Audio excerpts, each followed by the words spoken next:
Chaque année, des milliers de personnes foulent la terre sacrée de Bali sans se rendre compte à quel point cette île a un impact énergétique énorme en fait sur eux. Donc la plupart de ces personnes finalement y vont d'un point de vue juste touristique pour y passer un beau moment et juste reviennent chez eux avec un beau bronzage et passent complètement à côté de l'île et de justement en fait ce qu'ils vivent sur place.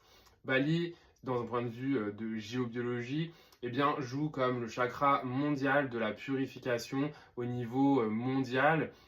On a ce qu'on appelle l'artère, en fait, la double artère dragon, en fait, qui se croise uniquement à deux endroits dans le monde. Le premier endroit, c'est le lac Titicaca, et le deuxième endroit, eh bien, c'est Bali.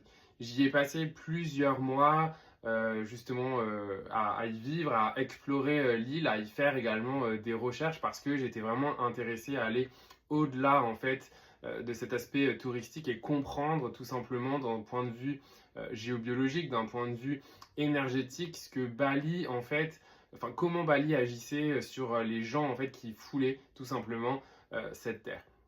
Au travers en fait des 4 mois que j'ai passé sur place, j'ai vécu pas mal d'expériences.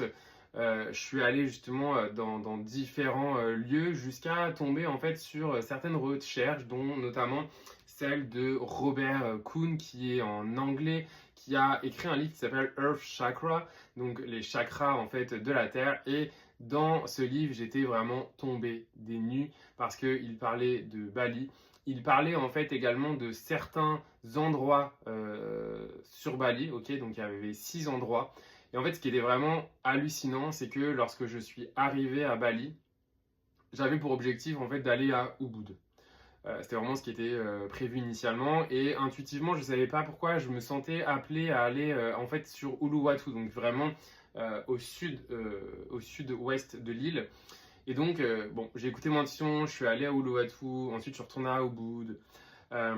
Ensuite, je chantais l'appel également, en fait, d'aller au Mont Batour, d'aller faire la randonnée là-bas, etc. Et en fait, au bout d'un moment, je voulais vraiment un peu comprendre finalement pourquoi j'étais appelé par ces lieux-là.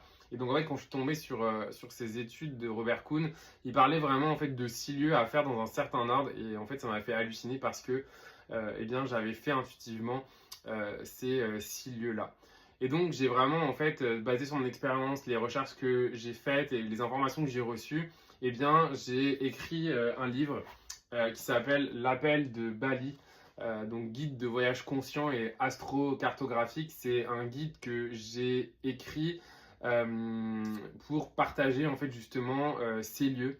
C'est un guide également que j'ai amené, donc c'est vraiment un guide non conventionnel, hein. C'est pas un guide qui va te donner les places Instagrammables, les meilleurs restaurants ou les meilleurs endroits. Pas du tout. Par contre, c'est un guide, si tu lui laisses sa chance, il va vraiment t'apporter beaucoup plus parce qu'il va te permettre de comprendre et de rentrer en relation en fait avec les différents lieux de Bali et également avec Bali. Alors, dans ce livre, euh, je vais parler justement en fait de tout ce qui est bioénergie et géobiologie, donc vraiment en fait comment ton énergie entre en relation avec l'énergie d'un lieu.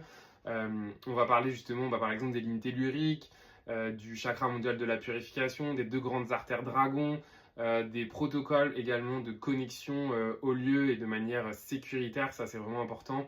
Comment on éveille sa conscience également à l'énergie des lieux et des protocoles de connexion aux lieux sacrés.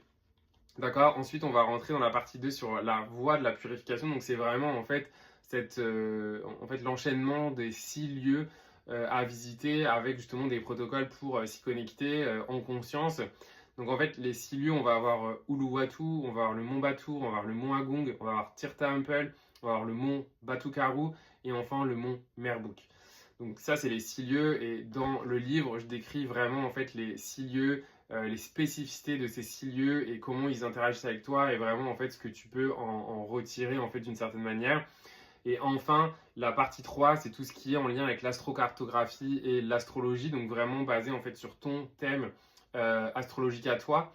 Donc ici, c'est vraiment pour faire le lien en fait entre les étoiles et la Terre en fait. Et donc il y a vraiment quelque chose, si justement tu écoutes cette vidéo et que tu te sens appelé par Bali, que ça résonne en toi, je t'invite vraiment en fait à aller pousser ta curiosité et à aller justement comprendre qu'est-ce qui fait que Bali t'appelle. Et si tu as envie d'aller plus loin avec le livre, il est disponible en version digitale ou en version physique sur Amazon. Toutes les informations sont sur... en tout cas, tu peux regarder autour, soit en commentaire de cette vidéo, soit directement sur le lien sur mon profil. À bientôt.